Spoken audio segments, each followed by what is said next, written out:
All right, we'll do. We'll do. Thank you very much. Just let me get this fired up here. Yeah, thank you very much for being. It's great to be here. Thank you very much for inviting me. Today we're going to talk about the critical capabilities of your next cloud analytics solution. So it's a right tool, right job story, right? I'm here as Jason mentioned with Jeremiah Morrow, so he'll be in the chat, and I don't know, maybe we'll see his face. Maybe he'll pop in once in a while and ask some questions as well. But thank you. So, I think part of the challenge out there is that there are tons and tons of databases, hundreds of databases, everything from, I don't know, A to Z, right? From Azure to, I can't think of a database with Z, but anyways, just a huge amount of databases. So how do you pick the right one? What kind of capabilities are you looking for in a database when you're making your selection? Just a little bit about me. I'm Steve Sarsfield. A few years back, I wrote a book on data governance called The Data Governance Imperative. It's still around. It talks a little bit about how business users and IT users can work together, and communication that they should have together when talking about IT initiatives. I work for a company called Vertica. Vertica makes an analytical database, and so we have some capabilities that we have put in the product that kind of meet these guidelines. But when I came up with this presentation, I originally wrote it for when I was an independent consultant and writing white papers. And I wrote this white paper that you see pictured here about avoiding lock-ins and so on with cloud databases. And so that is also available if you want to download that, my LinkedIn profile as well. Yeah, so I mean, when it comes to requirements of a cloud database, I think there are some things that are table stakes with the database. Everyone talks about scale. My database can scale, but there are different types of scaling, right? So one is that you can scale the data that you analyze, data that's sitting there in the database. If you have a petabyte of data, some databases can handle that and some can't. You can scale data ingestion. There are some databases that are really good at data ingestion. So OLTP transactional databases versus analytical databases tend to be a little bit better at data ingestion. And then you can scale data loading. There's some solutions on the market, like some of the open source solutions, that aren't so good at data loading. Some of the graph databases, for example, aren't great at data loading. So being able to scale that, add nodes to that, is really important. And then finally, scale users. I want to be able to have concurrent queries and have more people use the analytics of my database.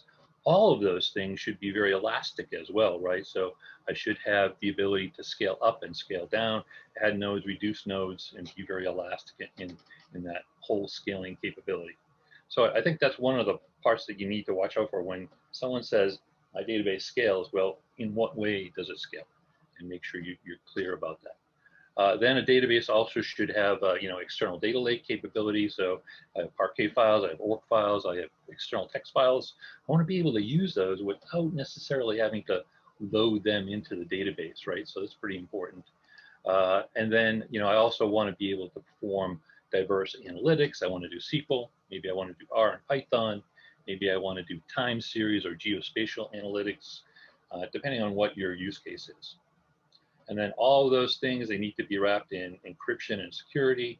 All of those things need to be wrapped in ACID compliance, making sure that, when I commit a data to the database, it actually goes in. And then when I ask the question of the database, it actually gives me the same answer every time. And, there are solutions on the market that aren't 100% ACID compliant. So to me, this is table stakes. This is stuff that, yeah, every database should have this. I can tell you not every database does have all of these features, but this is just the basic stuff that are required. And the problem is that, especially with newer databases, it takes a long time to develop those features, right? If you want scaling, elasticity, backup, workload management, right, which is like that whole process of making sure you can handle multiple and concurrent queries. If you want security and encryption, you want deployment on the SaaS, on cloud, on containers, on premise. If you want connections to ETL tools and BI tools, if you want to be able to optimize queries, specific queries, all of that stuff takes years of continuous development to build out a complete database. So, you have to have someone that's kind of in the business for a while. Some of the new vendors who are in this space, they haven't built all of that stuff out yet. So if your analysis involves just, a select with a where clause or something like that, pretty simple. All database vendors handle that. Sometimes, for the more complicated stuff like time series, um, you know, the legacy vendors will have that, but their development team might be a little bit passive. And so they're sort of relying on their past laurels in order to get that. So really what you're looking for is a company with continuous development, someone that's continually working on that software, and also keeping up with all the variations that are happening in the market. I know we went through this whole thing with Hadoop, for example. That was a big thing where people were putting all their data in a Hadoop data lake. And so keeping up with that was a challenge. Now the migration to cloud, now we're seeing things like Docker and containers. We're seeing on-premise object stores, right? All of these things require continuous development from the vendors. And you have to make sure the development team is up for that. So with that minor introduction, Jeremiah, I don't know, are there any questions yet so far? Or what do we have? What do we have? Nope, I think you are good right now. Okay, good. All right. Let's go on to key capabilities then and talk about some of the things that you should be looking for. And again, this is part of my white paper that I had mentioned at the beginning. So if you want to read more on this, you can go to the white paper and read it. But I think it comes down to 5 things, shorter scale and short of those other things that I mentioned. The deployment model, making sure that you can deploy cloud in a SaaS model, in a platform as a service model, on-premise, in containers, and looking at how you want to deploy your analytics solution. Second is storage and workload, and that's all the places where data may be stored in an organization and where that analytics takes place. So I may want to use object store, I may want to use a data lake, I may want to use various places to store and do my workload, and looking at that and understanding how your database handles that is really important. Then optimization is another one. So what methods do I use to improve slow queries? I know some of the databases in the market, there's sort of like add nodes if you want to speed things up. And so we'll talk about that and why that's maybe not the best thing for your organization. It's amazing how much databases vary in the depth of analytic functions that they have. So let's talk about that and how you would evaluate that. And then finally, I have sort of this catch-all one, which is data governance, but really this talks about security, it talks about cost control and things like that. So this is really the outline of my presentation today. How do you rate your databases based on the completeness of deployment, storage, and workload, optimization, analytics, and data governance? So the first one I have is certainly deployment. A lot of the new vendors that are on the marketplace today are deployed in a vendor managed cloud. So you would spin that up, you would do it in their cloud, and sometimes they use public cloud technology. But either way, you're sort of doing it in their cloud, and you're in some way locked into their single platform in their cloud. Other vendors on the market today can do it with managed public clouds. There are vendors also on the market that have hybrid technology. So again, you can deploy on-premise or in the cloud.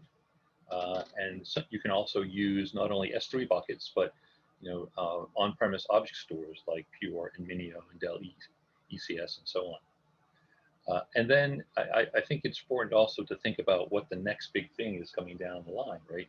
I know containers are pretty big right now. So, is there a path for you to migrate your deployment from wherever it is now to containers? And with containers, you'll get some flexibility. We'll talk about that in a second. So I'm going to speak a little bit in favor of the cloud, and then also in favor of on-premise. People move to the cloud for a lot of reasons, but these are probably the top ones.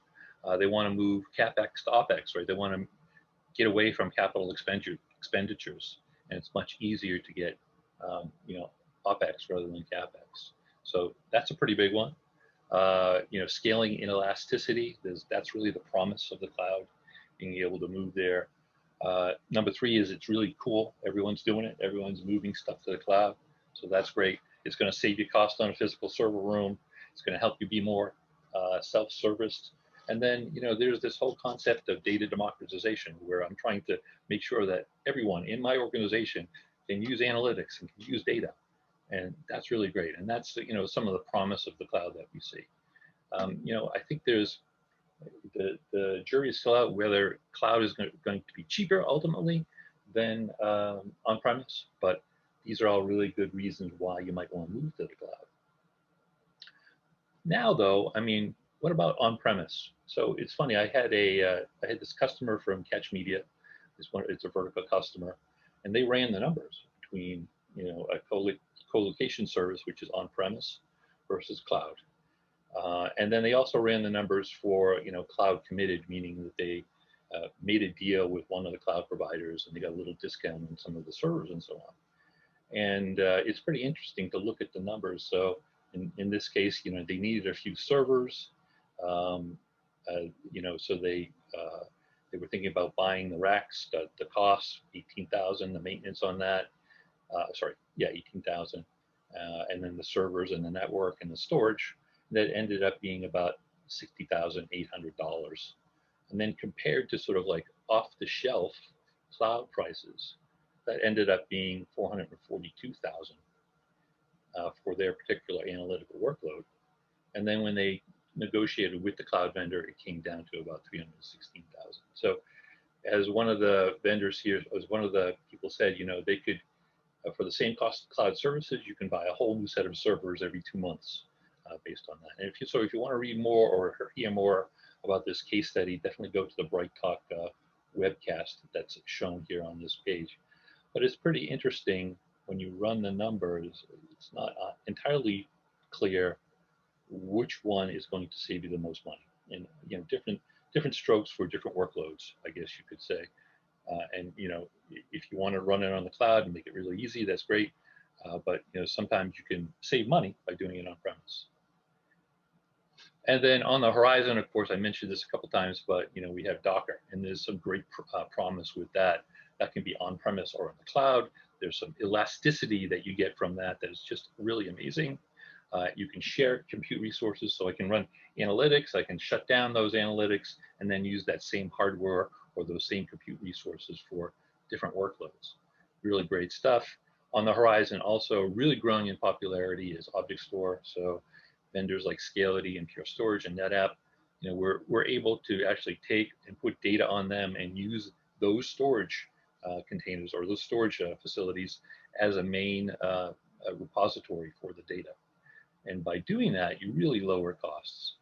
So I think the key part of this first section is, make sure you have options, right? We want to make sure you can use cloud and deploy really easily, but what about the future? What about containers and Docker?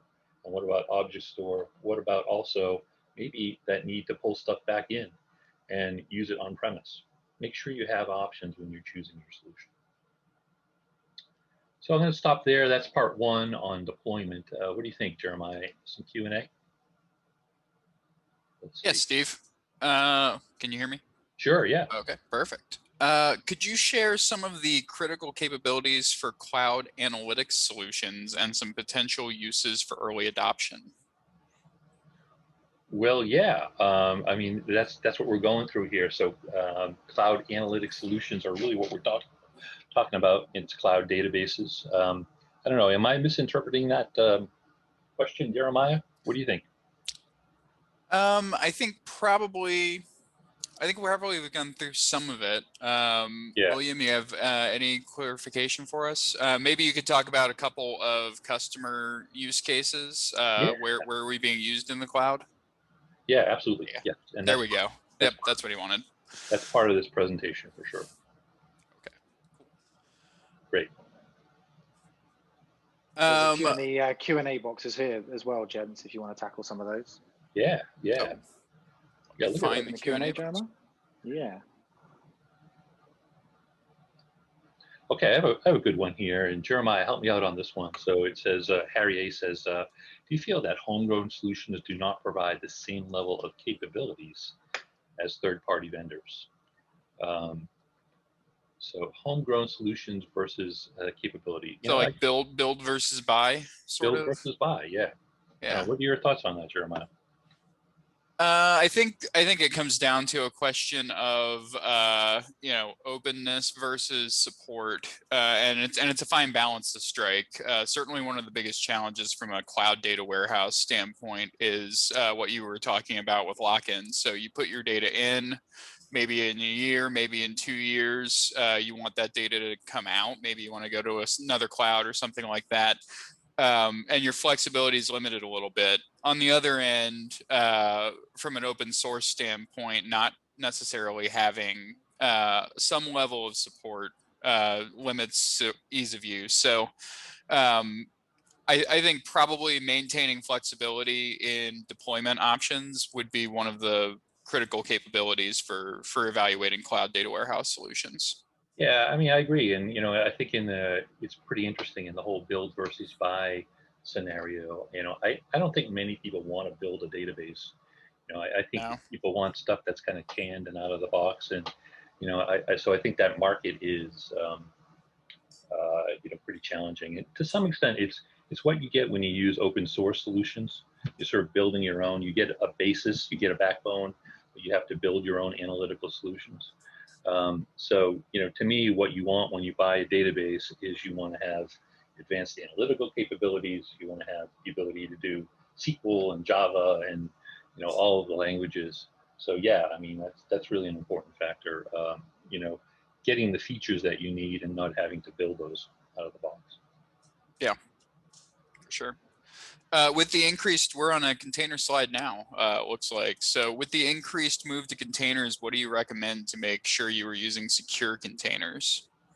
Yeah, I think that's a problem that's still being worked on for security. It's sort of like making them production ready.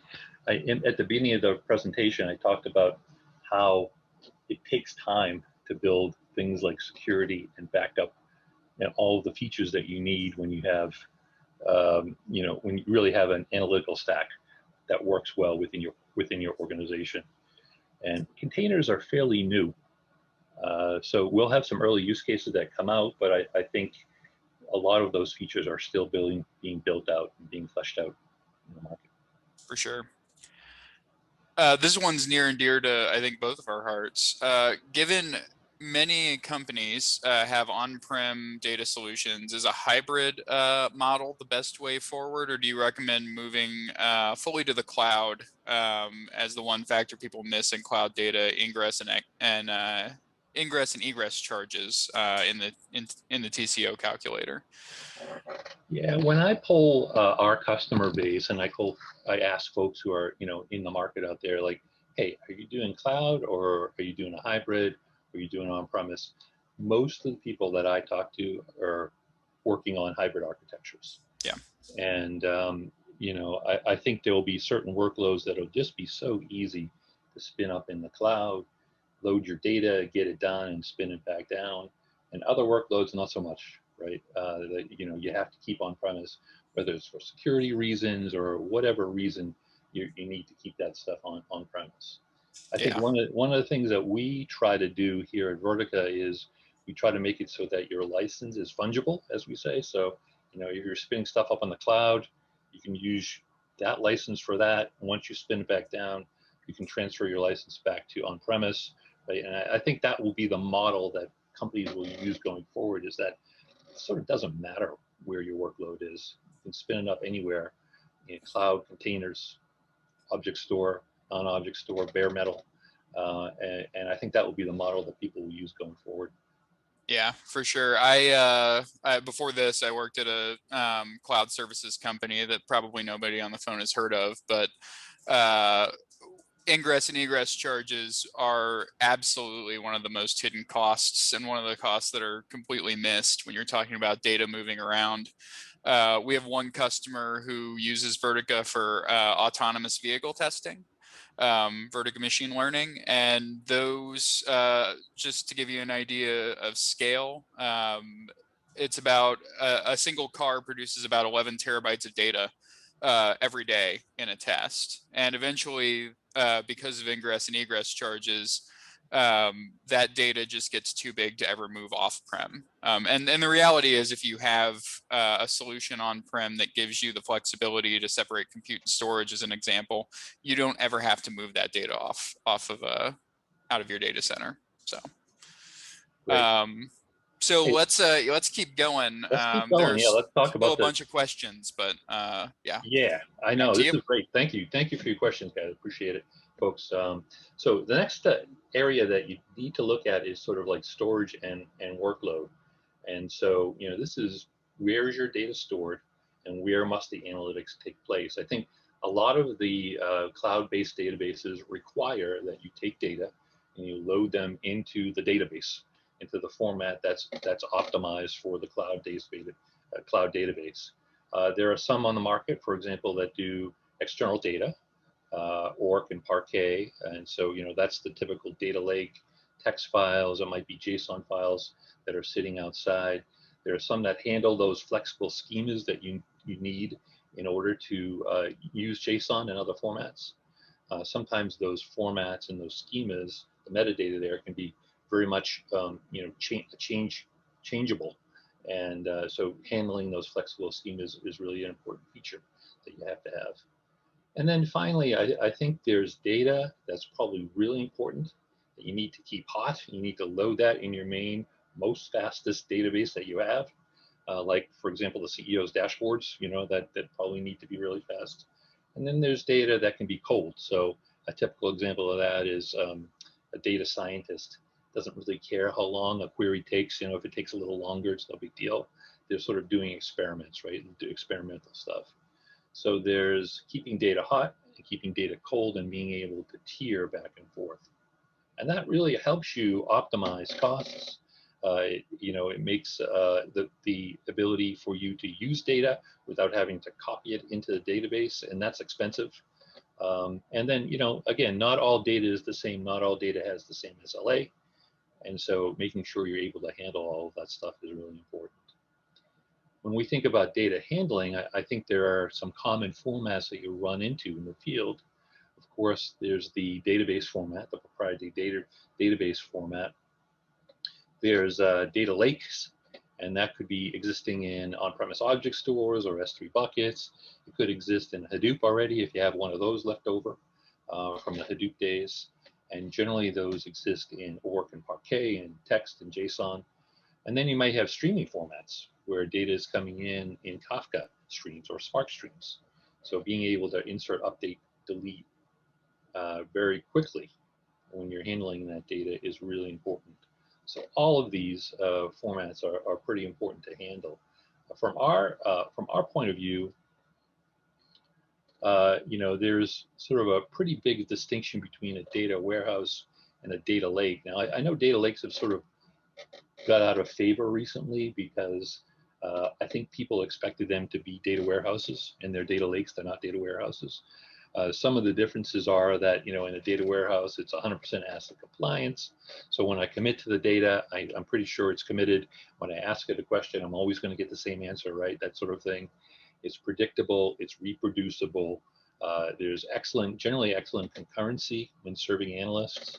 And generally it's used for structured data where data sits in a format that's optimized under that particular data. Data lake, not 100% ACID compliance. There are cases where you can ask a question and get two different answers based on that same data in the data lake. It's certainly scalable and low cost. It's great if you have Hadoop or object stores or Amazon S3. Data in it is generally unstructured or loosely structured, and it's less concurrent. So, you often hear that a data lake really can't have more than, say, 10 users. Otherwise, you'll have concurrency problems.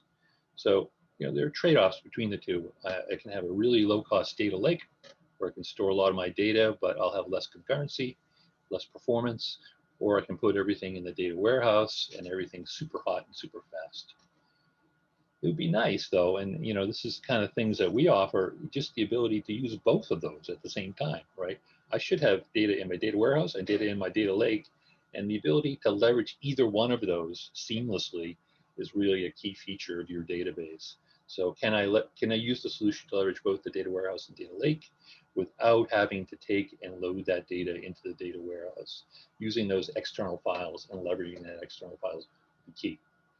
One of the features I know we have and we get used often is the ability to sort of join between data warehouse and data lake, right? So I've got tables, columns in the data warehouse, I've got columns in the data lake, and I want to be able to do some joins there. Absolutely possible. So being able to do that is really key. So let's pause again for reactions here. Get some more additional Q&A going. Anything pop up? Yeah, there's plenty. Jeremiah, go for it. For sure. What are you seeing as best practices for data ingestion versus data virtualization?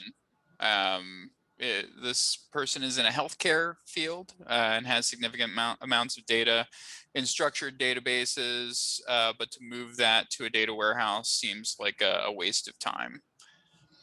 Yeah, I mean, data virtualization is commonly used. There's graph databases, right, that are commonly used to kind of pull that all together and manage the metadata there and all the ontologies between the data. I think we do a pretty good job at Vertica with handling both the data lake and the data warehouse and doing the combination between the two. I don't know. You know a lot about the healthcare market. Jeremiah, any thoughts from you? Yeah, I think this is, it's not just a healthcare problem, right? As a lot of customers looked at Hadoop and then a lot of customers started putting data into the cloud, you start, those become new data silos. And the industry is really wrapped up right now in where is that data stored and how is that data stored? And I don't think that matters as much for a lot of companies, healthcare being one of them. Data in or moving to a central repository is not realistic and obviously not necessary either if you can analyze in place. So I think picking tools, being able to break down data silos without necessarily consolidating into a data warehouse is an advantage. Yeah, I agree. That's great. Good answer. Thank you.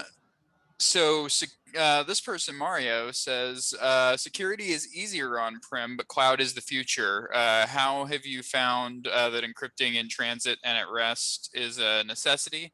And does it cause issues when in use? I'll kick that off to you first, if you'd like. Yeah, absolutely. That's a great question. And yeah, I'd like to hear your thoughts on it too, Jeremiah. But yeah, I mean, one of the things that we have as part of the company that we offer is a product called Voltage, and it's an add-on to Vertica. So the ability to, encrypt the data in motion and data at rest is really key. And one of the key things there is if you were to have a break-in, right? If someone to break in and steal all your data, it's less of a problem if it's all encrypted, especially with all the governance bodies, right, that are trying to regulate what happens when you steal, when people steal personal data from you. So with that, I think it's better to encrypt and have that encryption in place, so that's a key thing. I don't know. What do you have to say on that, Jeremiah? I would say the same. I think Voltage, especially in our highly regulated industries, healthcare being one and financial services being another, data encryption at rest and in motion through format preserving encryption gives you access to more of your data for analytics and also protects you in the long run. Interesting. I follow RightScale's State of the Cloud report. I'm sure a lot of other people here read that as well. And security bounces all around in terms of its importance. But a lot of analysts have told me that while security remains a concern, a lot of companies have generally accepted, especially smaller companies, have generally accepted that these cloud providers are pouring a ton of money into security and can do it a lot better than their CISO can sometimes. Yeah, it's true. And I know especially in banking, I hear that, if you make an effort, right, if you encrypt everything, then you're less likely to get huge fines. You might get a smaller fine if someone breaks in. So, there's some economic impact there as well.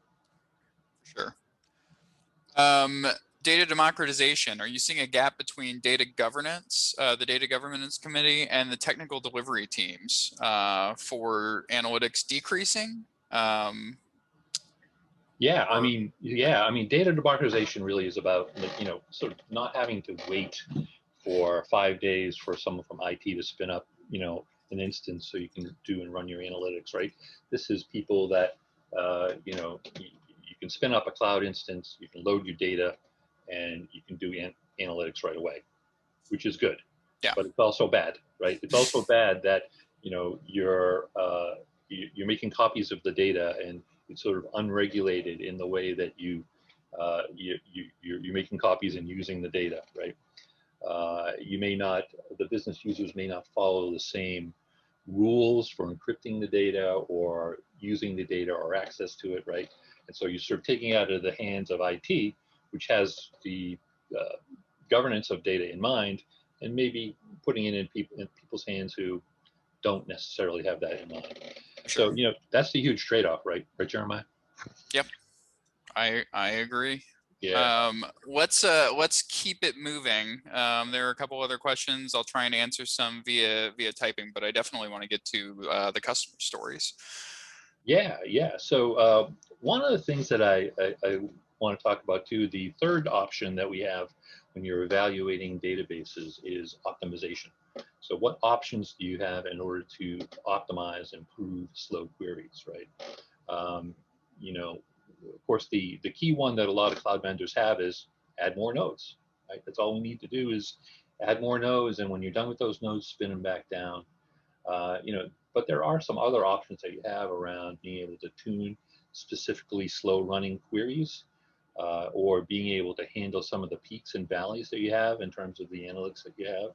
So, I always thought that blindly adding compute to solve slow running queries is kind of wasteful. You want to be able to make sure that people can use analytics, but don't worry about rogue queries or poorly written queries, which may increase your workload, increase the amount of CPUs that you use. And then, data exploration. Of course, you want to have that data democratization by allowing data exploration and innovation without impacting some of the other workloads that you have running within the organization. This is a really interesting case study that we had from NostraData, which is one of our customers. So, hey, they came to us. They initially loaded some data, and in their first test, it was like, wow, this thing's fast. This is great. It's running a lot faster than it used to on my old NoSQL database that I had, right? This is great. But then over the years, NostraData, the data volumes grew. Everyone's data volumes are growing, right? So with the compression that we had, with some of the things that we're able to do to optimize queries, they were able to sort of manage this and handle this very well, right? So initially, when they loaded the data, it was 77% data compression, where they were able to load, save on 93% on data storage costs. But as more data came along, they needed to add more nodes, but there wasn't any nodes, right? There wasn't any money for nodes. So what if there's no budget left when you want to add more nodes? You'll get shorter analytic windows, so you'll have to look at short amounts of time. You'll have slower running queries. So we really think that optimization is the answer, and so does NostraData. They really think that optimizing queries is a key thing here, right? So common optimizations that you run into that you may have as part of your analytical solution. One is individual query optimization. So if you have one query and it's running slow, your database should be able to tell you why it's running slow, or which queries are running slow and how to optimize that. That's part of technology called the query planner, right? Which is part of most mature databases that are out there. There are features like data aggregation and views and projections and partitions. So this is a method where you're keeping copies of the data, and they're sorted and formulated in different ways so that those harder queries run a lot faster. And then there's also the configuration of resource pools in a database. So let's say you have a dashboard, you have data loading, you've got marketing, and they're all hitting up against the same database. Well, being able to allow IT to set up resources, like the amount of memory that's available and CPU, and which queries are more important than the others, is really an important feature that you have for optimization. So those things are, I think, basic features for optimization. There is this whole new thing about separation of compute and storage and resource usage over time. So we used to have a system where, you know, we would buy servers and buy nodes and set them up, and so people would plan for the biggest bandwidth, the biggest time of day or biggest time of the week, you know, to where resources were being used the most, to sort of plan for usage, right? But with the promise of cloud, really what you want to do is you want to think about how you can save costs on that. Sure, there still will be peak times where most of the resources are used, but you want to be able to scale up and down your nodes to only pay for peak usage. You want to ask why why at this point in time there are so many resources being used. Is there a new query plan that I could use? Are there projections? Are there other optimizations I could use? You want to make sure that during that peak usage that the CEO's dashboards still run fast. So giving priority over workloads is really important. You want to leverage a less costly data lake if you can, and then maybe even take advantage of spot pricing from some of the cloud service providers for end of month, end of quarter, end of year, in order to run some of those analytical workloads. So having this capability is real key. What we see is a lot of that stuff, a lot of the data being stored now on object store. And so this is a sort of a really basic diagram of how we have what we use is called Eon mode, which is the separation of compute and storage, where people have dashboards and reporting and data loading and data science going on with the same set of data, but they're spinning up separate clusters for those individual workloads. And this is really an important one. So you can scale up and down workloads at will. You can sleep compute when it's not being used. You can leverage low-cost object store like AWS 3. And then you can even use some of the on-premise object stores like Minio, Scality, Pure Storage, Dell ECS, NetApp, for example. All of those are really important for being able to store that and use that as a database as well. So we're seeing this as an emerging trend, and this is a really important one. I think this will save folks a lot of costs. So let's see, anything else, anything additional we have here, Jeremiah? Yeah, we have a good question in the data warehouse versus data lake debate. Lots of unstructured streaming data, so a data lake would be a better fit with their summarized aggregated data going to a data warehouse for analytics. That's what they're planning. Your thoughts? I think that's a pretty common use case where data is sort of just taken from all these outside sources and just dumped in the data lake. And then, sometimes people take that and they sort of have an ELT process, right, where they're loading the data in, they're doing a little bit of transformation, and then taking some of those aggregates or some subset of that data and using it daily in data warehouse. And I think I see that very commonly all across our customers, all across industries. What do you think, Jeremiah? I would agree, and I certainly don't think it has to be an either or debate at all. I do think that what you typically see in organizations right now is this cooperative architecture where the data lake and the data warehouse are separate. Maybe you do move some data in from the data lake into the data warehouse for those aggregates, but the data science generally still lives in the realm of the data lake. BI and reporting generally lives in the realm of the data warehouse. And what I think our view is typically is combining all of that for analytics. So there's no reason to keep those two silos separate. Your BI and reporting, your historical data in the data warehouse can enrich your machine learning models, and vice versa.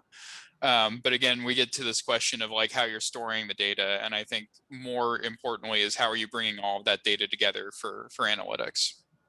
Yeah, absolutely. Yeah, and, you know, the data warehouse is probably going to give you better performance when you're running analytics. So that's a key factor, and you want to load it into the optimized data warehouse with all those optimized formats and so on. But you know, the data lake, you know, is great also just for massive amounts of data, and in cases when performance is not super crucial. Yep, for sure. Analytics. So let's talk about this as a deciding factor. So when you're evaluating it, um, you know, listen, if you're running a select statement with a where clause, almost every database can do a select statement with a where clause, right? So there's no big deal around that. But if you're running some advanced analytics, if your users want to use R or Python, if they want to do machine learning, if they want to do time series analytics, if they want to do geospatial, all of those things are pretty important and may not exist in all platforms. So if you want to extend beyond basic needs, basic analytics, really you should look for a solution that has a lot of different capabilities around analytics. We took a look at this, you know, databases analytics capabilities varies. So we took a look at a lot of this and just looked at the sheer number of analytical functions, right, from Teradata up to Vertica, and it's amazing how different they are. It's amazing how much you get in some databases that may be missing in some of the ones that are out there. So again, not super important if you're just doing select statements, but really important if you have data scientists or you know, you're trying to get into advanced analytical functions. One of the ways that some of the companies sort of work their way around this is they have stored procedures, right? So an analytics request comes in, an internal customer says, I need this specific metric. They evaluate the metric. They say, oh, you know, there's no SQL command for that. So we're going to create and test a stored procedure, and then we're going to do that on the workload. But in a lot of ways, this is lock-in, right? I can't take that now and move that to another database. Now I'm locked into the stored procedures database. You know, I hate lock-in. I hate lock-in when it comes to a cloud database. I hate lock-in when it comes to being able to be forced to use stored procedures for this, right? And so, you know, try not to be locked in. Try not to kind of take this path. Make sure your analytical database has capabilities for a wide audience. And when I say wide audience, this is generally the wide audience that I'm talking about, right? It's business users. They're out there using Tableau or MicroStrategy or Click or something like that. And really they just want fast reports on their desktop. You have analysts, and they may be using SQL, maybe Python these days. They're expecting sub-second response. They might want to get into some advanced stuff like geospatial and time series, and they want to be able to remedy slow-running queries. And then data scientists are out there and they're doing predictions, and they're using R and Python and Jupyter notebooks. And so make sure that they can use, you know, integrate with machine learning tools and do data wrangling and stuff like that. So make sure all of these audiences are fed with the data architecture that you invent within your organization, and make sure you can handle all of these different workloads within an organization. Let's just wrap up with the final data governance, and then we'll get into some final questions if you don't mind. I have sort of this catch-all phrase for an evaluation, which is data governance. You know, and it's really about security.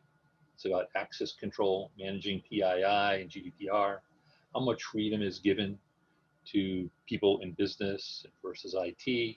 How do you control costs? How do you encrypt? Right? It's to that point that we were talking about earlier. You know, some of the things that you may encounter as you move to the cloud. This is one of my favorites from Chris Short at .NET, and you know, it was the AWS bill heard around the world. So it was a guy. He had a website. He he had some logs going into the website, and it was costing him, going into a bucket, right, an S3 bucket, it was costing him on average about $23 a month.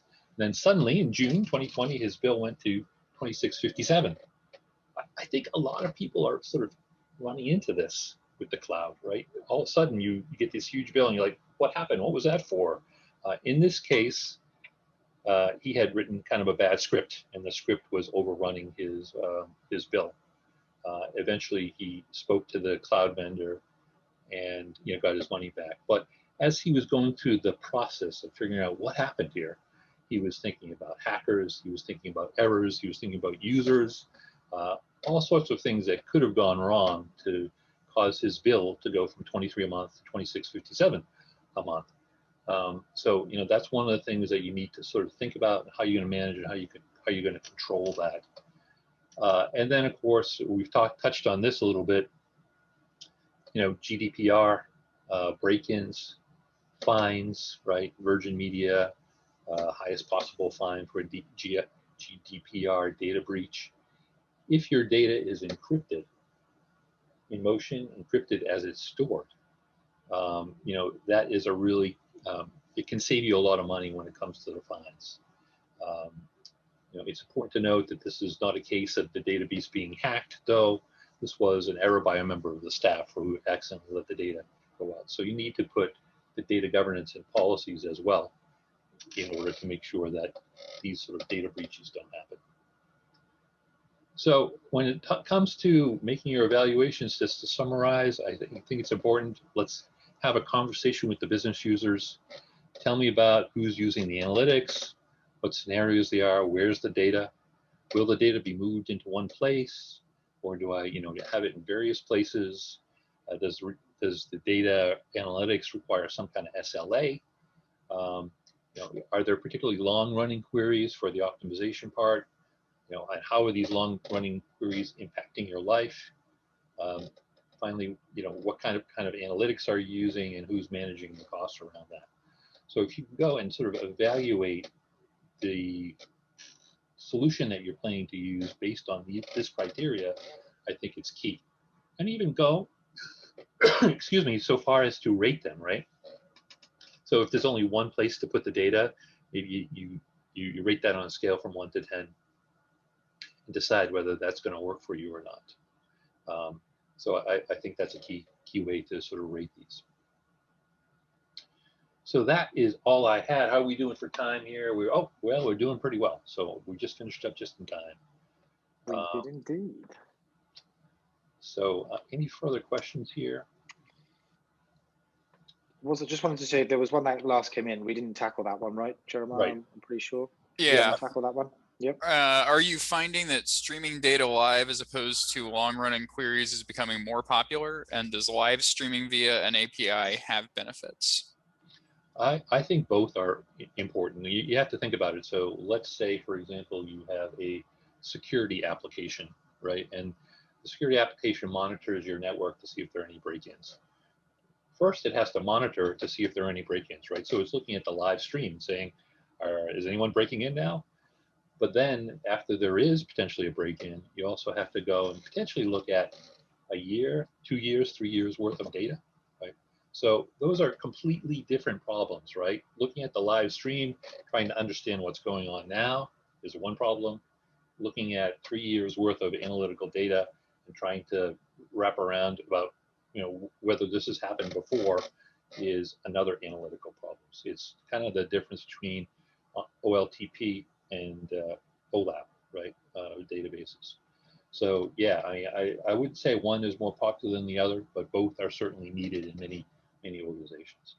Yeah, I would agree. And then William has a great question that I think we would probably need another 50-minute session to answer. I would like to take our analytics beyond the hub and spoke model. Time permitting, could you share how I could bolster analytic content consumers by developing more consumer-friendly capabilities such as automated insights, data storytelling, and catalogs? Yeah. Let's have a webinar on that. I think that's a great question. Yeah. William, what seems you're getting at is how can I make my organization be much more data driven? And certainly, I spent 3 days talking about that last week, and that will be absolutely the subject of our roundtable coming up to a certain extent. So. Yeah. But yeah, great question. It is certainly on our radar, and hope to talk to you about it soon.